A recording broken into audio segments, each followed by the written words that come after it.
Alright, hey friends, this is David with Tar River Arms, here to talk to you about choosing the best concealed carry gun for you. Alright, so we're going to look at it in four different ways. Four different, I guess, kind of geographical ways if you give me some allowance there. First is in the hand, then on the belt, and then we're going to go with at the range and under siege. Some great prepositional work there. Alright, so the first thing we're talking about is fit in your hand. So I've got this Ruger LCR right here. This thing is gorgeous. Feels great, super light.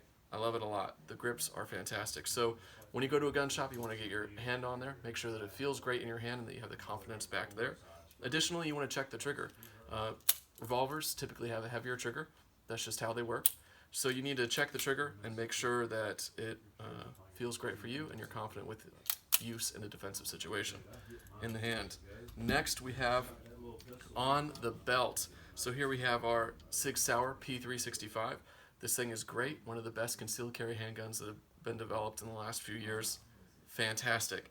So when you're considering a concealed carry handgun and you're thinking about on the belt, the two things you want to consider are size and weight. The P365 is incredibly small and it doesn't weigh that much with that polymer frame. So always a great option. It does have a 10-round capacity for such a small package, and everybody here at Tar River Arms loves them. All right, next we have at the range.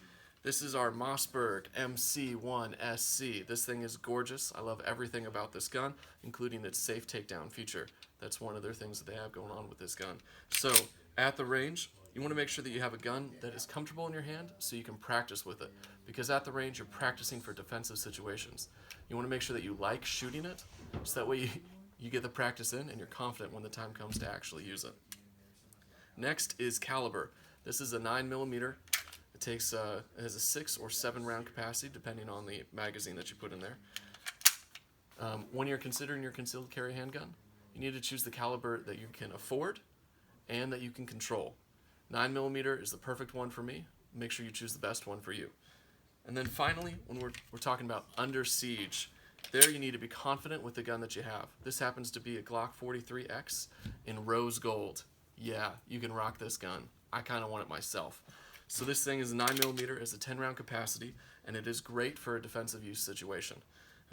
You want to check the slide at the range, or at the store, to make sure that you can rack it successfully. Some individuals have issues racking different guns. It depends on the serrations, and it depends on the actual tension there. So you want to make sure that you can rack it, just in case you have to use it under siege. And then the last thing you want to take a look at is the sights. Do the sights work for you? Glock is notorious for having block sights. Some people hate them, other people love them. They're starting to grow on me. So if you don't like the sights on the gun, make sure before you purchase it that you can find aftermarket sights. Being a Glock, totally can. So all things to consider. So feel free to come by Tar River Arms, where it's the most convenient place on earth to purchase a firearm, and we can hook you up with your next concealed carry gun.